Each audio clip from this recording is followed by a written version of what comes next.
what was the last film you were inspired to go see? Was there any? Is there been anything?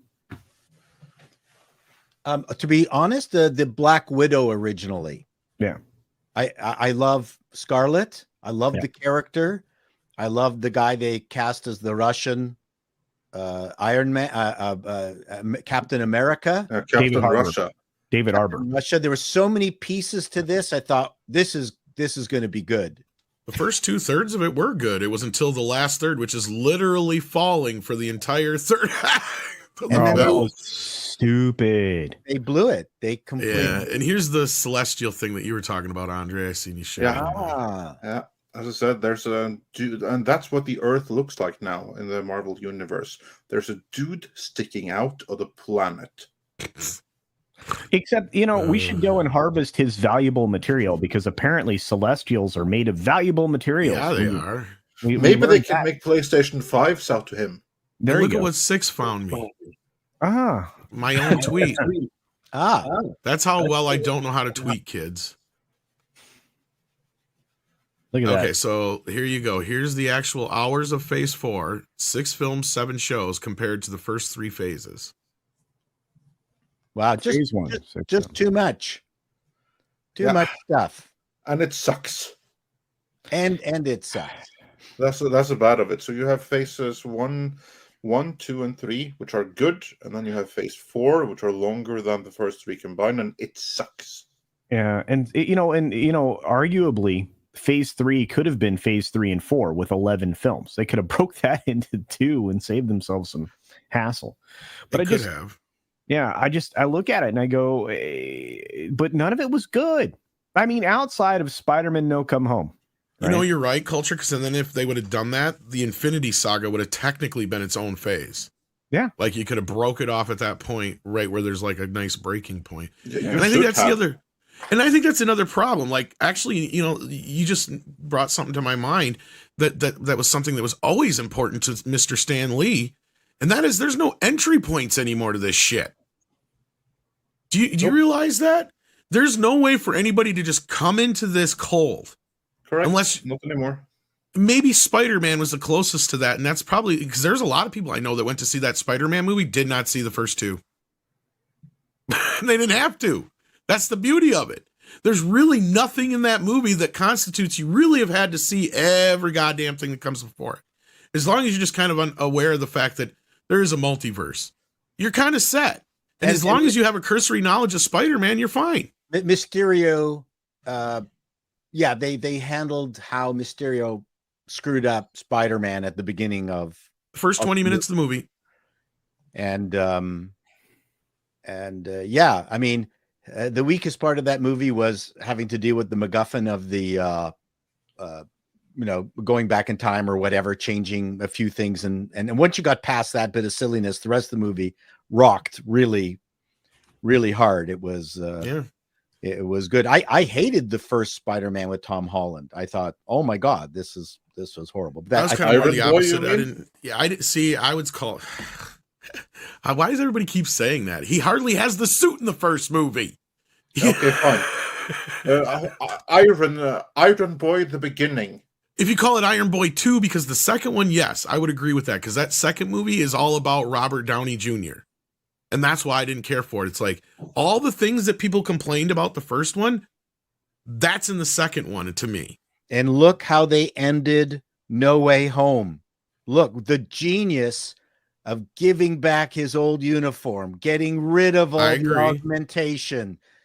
Oh my gosh. Returning the beginnings relations between him and what's her name? MJ. MJ. I mean, I went, holy smokes. I almost stood up and clapped a lot of people did. Alone. Because that was my thing, is the first film to me was all him about shedding all those things that people were complaining about. The second film was him relying on that shit too much and looming the shadow of Tony looming too much. I'm like, yes, all the things that people were complaining about with Homecoming are in this movie. And that's why I walked out of Far From Home going, now I see why everybody's griping, because I loved Homecoming. This I did not like. And in the third film, though, I was like, now we're back on track. But the beauty of Spider-Man and the beauty of films like Guardians of the Galaxy is so far they have managed to kind of exist in their own plane, right? Yeah. Like you haven't had to have seen all the other films to really get into them. And that's the thing is, other than those films and maybe Thor Love and Thunder, there's no real entry point for any of these movies right now. And I just say Thor Love and Thunder because that's the only movie recently that doesn't rely on all the other movies other than the Thor films. Like I've said that when in my review, when we were talking about it, was like, this at least is a movie where all you've had to see is the Thor movies and you're pretty much up to speed. Yeah, it would help if you've seen Infinity War and stuff like that. But really, this movie disregards a lot of that shit anyway. And it doesn't really matter. What's wrong with that? Why can't you nothing? And that's what I'm saying is they don't have that access anymore to these stories, right? You can't just get into it. Comic books were villain du jour. And well, Stan Lee's whole thing is everybody should be able to pick up a comic book, and even if it's their first comic book, should be able to understand what's going on immediately. Well, and that's we've lost that. Oh God, yeah, that's what happened with these films and television shows. There is no good entry point. I was going to ask, walking into Phase 4, what's a good entry point? Wow. If you don't know the background of Spider-Man: No Way Home is the only one I can, other than maybe Thor. Even with Spider-Man: No Way Home, even with that, if you haven't seen any previous Spider-Man movie, you're going to be a bit lost. I think that's a bad example because that is the movie that you can see it if you've seen a few MCU movies, but to really appreciate it, you have to have seen the previous MCU Spider-Man, the 2 amazing Spider-Man, and the 3 Sam Raimi Spider-Man. That's your homework if you want to truly but not the animated one. Movie. The animated one was you don't have to worry about Spider-Verse. Well, that was you're talking about the Miles Morales one. Yeah, that one is not required. But it's fantastic. That's a fantastic. I would even. I don't know about that, but I would argue that movie. But I hate that fucking movie. But anyhow, I don't even get me started on it. But no, I will argue, Andre, that people didn't even have to see the first 2 Tom Holland Spider-Man movies to enjoy this. As I said at the beginning of my rant, I've talked to a lot of people, 6 included in the background here, who have never seen the first 2 Tom Holland ones, who saw this one and were fine. And they knew exactly what was going on. Like I said, as long as you have a cursory knowledge of Spider-Man, right, you can kind of get into this. Look, but he's also that particular character, Tom Holland's not Tom Holland, Tobey Maguire's Spider-Man, he has permeated culture forever. I mean, that in memes and everything. I mean, that's what I mean. You've never seen the films, So when you look at that film, it's completely different. I mean, I just don't see it as a good entry point. Look, you can't start with Black Widow because you have to have a complete background for her to get into that film. So name for me one film in the thing where you don't have to have a complete background of what's recently happened to these characters. The most recent one is Guardians of the Galaxy.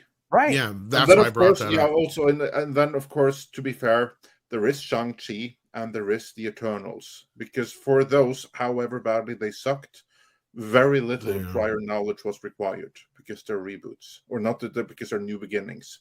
But the problem with those is nobody gave a shit and they were bad movies. And they're not an introduction to the rest of the movies. You watch Shang-Chi and the Eternals, you're still lost in the next movie. See, because here's what I'm talking about. When I used to, I worked in Ant-Man. Sorry, go ahead, Culture. No, please. Go ahead. I'm waiting. Well, no, I was just gonna say, like, when I worked in a video store once, or actually, this was a grocery store that had a video section. I've told this story before. This lady came up with. Thanks for the extra info. Now I know it didn't matter. It didn't really matter anyway. But just so people. I know it doesn't matter at this point. But she brought up Thor 2, I think it was the newer one at the time, because it was after Avengers had come out, and I'd said something about Avengers because it was fairly fresh or whatever, and she's looked at me funny. I'm like, "What? You don't know what the Avengers is?" She's like, "No." I'm like, "You do realize that this is like a whole thing?" And I had to go introduce her to the idea. All she had seen was the Thor films. She had no idea about Captain America, all this other shit. She had no idea. So she rented Thor 2 and Avengers that night, came back the next day, said, "I want to see the rest now." See, that was her entry point, was Thor, right? So that's what I'm trying to say is you don't have that anymore outside of Guardians either. But yeah, sorry. Well, and that's the problem is it's why we get these lazy introductions for characters in these crappy ass TV shows right? We try to flesh out the modern comic books, right? Which we all knew was coming. We warned you. They're going to try to adapt the new books and say, well, it's canon. It's in, it's in the books, because that's what we were saying all along. Well, you're trying to introduce crap into these stories that isn't in the books. Well, guess what? They went out and they jumped 40 some years of material in most cases with most of these characters to get to the garbage that they put together now. And the lazy writing to soft load, a new character into the universe like Echo. Is anybody going to watch Echo series? Is anybody, outside of maybe like the tangential interest people have in Loki, and obviously the good start that, WandaVision had, has there really been an MCU show that wasn't just, undercooked? No, every single one of them has been garbage. And they really are just filler. And again, it comes down to, we need to introduce this new character so we can put him in this show, so we have more to tell, blah, blah, blah, blah. And Moon Knight was terribly done for, an expansion into one of my favorite characters, but it in no way, that is okay. So if Iron Man was a level C character, Moon Knight was a level D character. We're trying to elevate some of these characters into these films in television properties that I think they're trying too hard, and they need to all pretend they're Glenn Larson, that fabulous ripoff artist. Glenn A. Larson, yeah. Glenn A. Larson Productions. Yeah. They just gotta return it to that approach to give me Battlestar Galactica. Yeah. Give me just entertain me, please. Give me a Buck Rogers. Give me steal something. It's like discount Star Wars. I keep using the term ripping yarns. Yeah, there you go. Term. Just give me some ripping yarns. Like, stop it. Like, you can't pick up a Graham Greene book and not be hooked at the first page and need to finish the book off all in one sitting. Yeah. And now the thing is, his books aren't very large either. That's actually one of the pluses of his. They're not scruples or something like that. They're fast reads, but they're ripping yarns. And I just don't understand why Hollywood seems to, or these Marvel and Disney or whatever, just don't want to have fun. Like, if I went in there to work, I'd put up this giant banner, have fun. I don't think they're having fun. I think everything's a chore. Indeed. No, especially now, considering it's supposed to be, the happiest place on earth anymore. We don't hear those kind of things. In fact, no, you're right. I remember talking to somebody who reached out to me. I won't say what department they were in, but they had said that, like it's almost like working at they're just terrified. They're terrified of saying the wrong thing and getting canceled by the woke crowd. After Gina Carano, they were really scared. Like, they were worried about anybody going through any of their social media and stuff like that. So, like, those who are not the crazy people over there, they're the quiet ones because they're scared shitless. What a Pyrrhic victory that was. I'm sure there's a whole bunch of people who are high-fiving when Gina Carano, we got her. This multi-billion-dollar company squashed this woman who's making a few $1,000s. We got her. Yeah. Like, they gloat like a motherfucker. Not only that, if you praise her at all, they come after you like bugs to light. No small can be too small. That's their motto. Yeah.